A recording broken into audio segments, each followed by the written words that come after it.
estoy muy nerviosa, que tengo mucha ansiedad, que esto del TDAH han llegado a decir que qué pasa es que quieres hacerte la guay, la excepcional, como, "Ay, es que tengo TDAH, soy diferente", como si tener TDAH fuese un plus, ¿no? Entonces, como que la gente quiere ponerse esa etiqueta porque somos distintos, cuando nos complica todo el día a día en todos los aspectos. Condiciona nuestra vida en lo negativo constantemente, ¿no? Es verdad que tiene sus virtudes y sus fortalezas, pero la realidad es que, y sobre todo en el terreno laboral, es muy complicado. Entonces, es muy, muy, muy difícil. Y además, la gente no sabe cuáles son los pasos. No sabe que primero tiene que ir al médico de cabecera, no sabe que el médico te tiene que derivar. Es un camino difícil, donde no te sientes apoyada y mucho menos siendo mujer. Queda mucho, mucho, mucho por hacer. Mucho.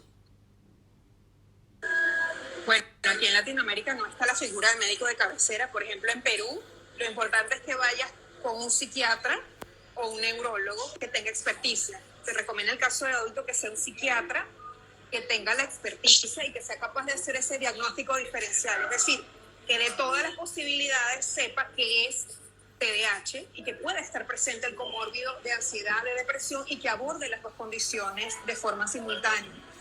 Y lo que decías, no hay un marcador biológico para el TDAH, es decir, no saco sangre y me da positivo a TDAH. O sea, ahí tenemos que saber que es una evaluación clínica, es decir, a través de los síntomas, una buena historia clínica. Tienen que estar presentes los síntomas en el caso del adulto antes de los 12 años para poder hablar de TDAH, porque estamos dentro de un trastorno del neurodesarrollo. Ver qué ha ocurrido. Lamentablemente, en el manual de psiquiatría no aparece ni la disregulación emocional ni esta parte hormonal, que faltan muchísimos estudios para que definitivamente las mujeres expresan, mira, antes de la menstruación me siento así, cuando estoy antes de la ovulación, así, y van cambiando la intensidad de los síntomas. Ellas lo evocan, mira, no, estoy irritable. Y yo había subido videos del doctor Russell Buckley y él hablaba de un estudio y decía que en muchos casos, hechos en Estados Unidos, cada país se maneja diferente, que hacían una adaptación de la medicación según el ciclo menstrual, ¿cierto? Entonces, eso sería lo ideal, porque tú lo que buscas es calidad de vida. El TDAH no es un superpoder, no es una maravilla, o sea, realmente la persona sufre, y sufres, ¿por qué? Porque se te implica adaptarte a las demandas ambientales, y no es solo en la parte académica, es en todas las áreas de tu vida. Y yo no veo lo que le pasa al otro, es completamente, y en el caso de mujeres, doblemente invisible, porque la mujer enmascara mucho los síntomas, la mujer lleva la carga de la casa, la mujer tiene que, en muchos casos, parecer perfecta para que no se note, y en todo se apunta, en todo dice que sí, a pesar de que se estén haciendo pedazos para completar el otro. O sea, realmente es muy complejo, pero hay que seguir apuntando por educar. Y también la mujer subestima los síntomas. Cuando va a consulta, cree que, bueno, eso es normal. O sea, por ejemplo, aparte de hablar mucho, eso no, es que así soy yo. O estos olvidos, ay, no, es que yo siempre sí. Y justamente estamos hablando de una disfunción ejecutiva que te afecta en todas las áreas de tu vida y no lo quieres hacer ni quieres poner de tu parte, pero es química cerebral. Y eso, tal cual como tú me estás diciendo, cuando tú recibes el diagnóstico de tu hijo no te dicen absolutamente nada, y mire, aquí está, tome Concerta, tómelo. No te dicen absolutamente nada, no tienes ni idea de lo que significa. Y lo que significa tener un diagnóstico en la familia, es muy probable que papá o mamá tengan el TDAH o algún otro familiar de primera línea. Eso tampoco se dice. Entonces, lamentablemente hay que seguir difundiendo, y que te sientas comprendida, que te sientas arropada por una comunidad que, mira, que sí te entiende, que forma parte de la diversidad humana, pero lamentablemente yo no comparto esa idea romántica de que el TDAH sea un superpoder. Sí tienes fortalezas y tienes que trabajar en tus fortalezas, pero no es un superpoder. Yo creo que las personas consolidan, a pesar de todas esas dificultades, son doblemente luchadoras para concretar sus objetivos, pero hay un gasto emocional, físico, todo, que no lo ve el otro. Entonces, eso es importante, de verdad, muchas gracias por compartir. De verdad es doloroso saber que en España también es difícil el diagnóstico, a pesar que estamos hablando de Europa. Yo sé que Juncal, el libro de Juncal es una maravilla, yo lo recomiendo, abre una puerta, una ventana, abre, ¿no?, el conocimiento de poner a hablarse más del TDAH, pero falta muchísimo por hacer. O sea, imagínate, si es en Europa, ¿cómo es aquí en Sudamérica? O sea, realmente es una tragedia, ¿no? Y muchas mujeres son diagnosticadas con trastorno bipolar o con TLP, porque el especialista no conoce realmente el TDAH, y es que no, en las facultades no es algo en lo que se profundice y todavía se niega. O sea, si hay una polémica de años de cómo no hay cierto, y por ejemplo en psiquiatría es así, en psiquiatría es revisar si los síntomas están presentes por lo mínimo 6 meses y ver, ¿no?, hacer el seguimiento, pero con el TDAH se ha satanizado mucho decir TDAH o TDAH adulto, cosa que no ocurre, por ejemplo, con el autismo. Pero realmente es una tragedia decir, mira, estoy solo, soy adulto, no sé a dónde ir, y entonces estás medicándote para algo que no tienes y que no va a mejorar tu calidad de vida.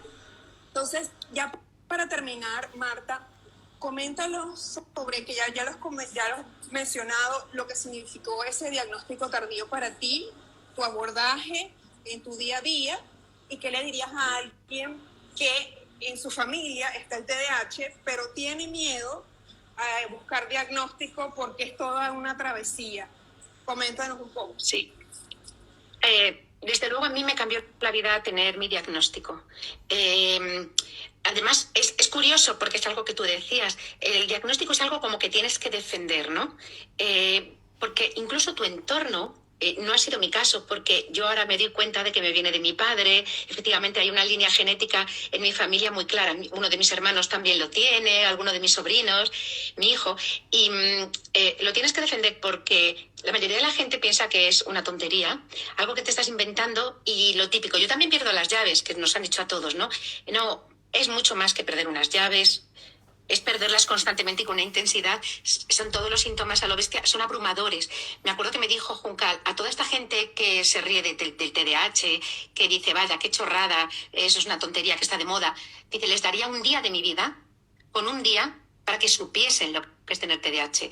Entonces, muchas mujeres cuando me escriben me dicen que no tienen con quién hablar porque en su entorno no lo aceptan, o que tienen miedo de decírselo a su pareja o decírselo a su madre porque va a ser un disgusto. Y lo que yo les digo siempre es, tú eres la misma persona estupendísima que eres hasta el día de hoy. Ahora vas a ser la misma persona con estrategias para mejorar. Pero ya no de cara a los demás, que ya es lo de menos, sino de cara a ti misma. Para no sentirte mal, para no culpabilizarte, para entender el porqué de esas actuaciones, ¿no? A mí me ha cambiado tanto que por mi formación periodística y por mi necesidad de comunicar, aparte de mi trabajo, me he involucrado en la difusión y la divulgación con el canal de YouTube y esta cuenta, ¿no? Porque me parece importante. Y como lo que yo sé hacer es comunicar y es lo que tengo dentro de mí, pues aporto así mi grano de arena, sobre todo para desestigmatizar, ¿no? Y para que se nos vea a las mujeres con TDAH de otra manera. Es cierto que además que el autismo provoca más aceptación, por ejemplo, que el TDAH, porque las personas con TDAH irritamos al resto, ¿no? Porque nos hablan y no estamos pendientes, y estamos en otra cosa, llegamos tarde, hemos quedado, y me pasa, he quedado con 2 personas a la vez a desayunar, 2 personas distintas en 2 lugares diferentes. ¿Cómo lo explicas? Entonces, la gente que me quiera y que entienda que tengo TDAH y que no lo hago con maldad, sino porque además tienes un deseo constante de agradar, de que te acepten, es una pelea, una lucha constante por ser parte, por funcionar como los demás, pues la gente que me aprecie y lo sepa, bueno, pues me lo perdona, y los que no, pues están fuera de mi vida y no pasa nada. Y sobre todo he aprendido que no puedo gustar a todo el mundo, que no puedo agradar a todos, que a quien me tengo que agradar es a mí misma, ¿no? Y soy mucho más comprensiva conmigo misma, y como decía al principio, me quiero mucho más. Entonces, nos ayuda a aceptarnos, y es un proceso difícil, pero de autoconocimiento, que es siempre enriquecedor, y que además, si tú como mujer adulta tienes TDAH, lo que les digo cuando me preguntan, oye, es que me parece que mi hijo, y siempre digo, ten en cuenta que un 80% de las posibilidades que tienes de que tu marido o el padre o tú tengáis TDAH. Si tú notas que ahí hay algo que en lo que te ves identificado, evalúate, ¿no? Porque viene de ahí. Y ayudas también comprendiéndote a ti. Si tienes un hijo con TDAH, también le vas a ayudar mucho mejor, porque te puedes poner en su piel. Y porque cuanto más hablemos, cuanto más seamos las mujeres que lo decimos, que lo normalizamos, más fácil será el diagnóstico para las niñas que vienen detrás. Y esas niñas que también lo van a tener muy difícil, como lo hemos tenido nosotras, necesitan que nosotras tiremos de ese carro y abramos camino. Entonces es importante que vayamos a los médicos, y cuanto más seamos las que vayamos al médico y queramos nuestro diagnóstico y nuestra consulta con un psiquiatra especializado, más especialistas habrá y más fácil será que el TDAH deje de tener este estigma y esta etiqueta de es que esta chica siempre está despistada, no se entera de nada.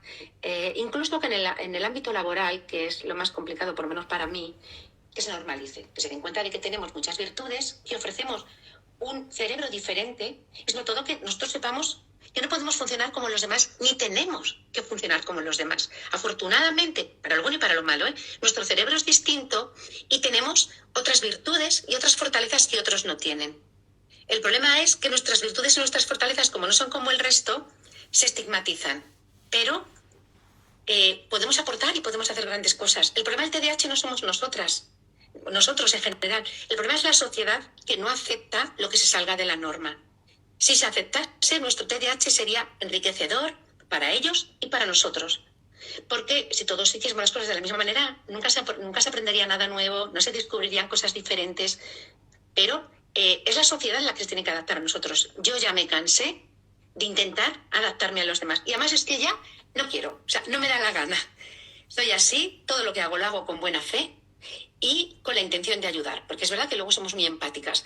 Entonces, gracias a que tengo mi diagnóstico y ya tengo unos cuantos años, ha llegado el punto de decir, yo no tengo por qué adaptarme, que la gente me acepte a mí, porque todo lo que hago lo hago con buena fe y con mucho esfuerzo. Y por eso hay que pelear y hay que difundir y hay que tener muchas conversaciones como estas para animar a todas las mujeres. Todo lo que nosotros vayamos ganando es terreno ganado para las niñas y los niños que vienen detrás. Aquí hay una pregunta que dice lo siguiente. ¿Recomiendan buscar un diagnóstico aunque sea una persona adulta ya mayor? Me imagino que debe ser alguien de la tercera edad. Por supuesto, siempre. No se habla en absoluto del diagnóstico de la tercera edad. Mi padre acaba de fallecer, pero cada vez que yo iba a una consulta con él, le explicaba al médico, mi padre no tiene un diagnóstico, pero yo estoy totalmente convencida que tiene TDAH, porque el TDAH afectaba a sus síntomas. Por ejemplo, yo me operé de las manos porque tenía túnel carpiano, y ¿cuál fue mi sorpresa? Cuando en la consulta me dijo el médico, bueno, y más en tu caso que veo por tu historial que tienes TDAH, que es probable que tengas más dolor y que muestres más ansiedad ante esos dolores. Entonces, en tu caso se te agrava toda la sintomatología del túnel carpiano, y dije, ¿en serio? ¿Un médico me está reconociendo que mi TDAH afecta al resto de mis síntomas de otras enfermedades o de otras cosas? Y es que es así. Entonces, mi padre, ya te digo, ha fallecido con 83 años, pero yo os decía a todos los médicos, ten en cuenta que mi padre tiene esto, y todo esto agrava o hace que lo viva de una manera diferente al resto de pacientes. Porque mi padre ya no se metió en el diagnóstico porque tenía otras cosas prioritarias, pero le hubiese gustado saber que tenía TDAH, le hubiese ayudado mucho. Da igual con 83 años que con 47 que me diagnosticaron a mí, o con 13. El derecho a saber, porque hemos funcionado así durante toda nuestra vida, sigue ahí muy presente.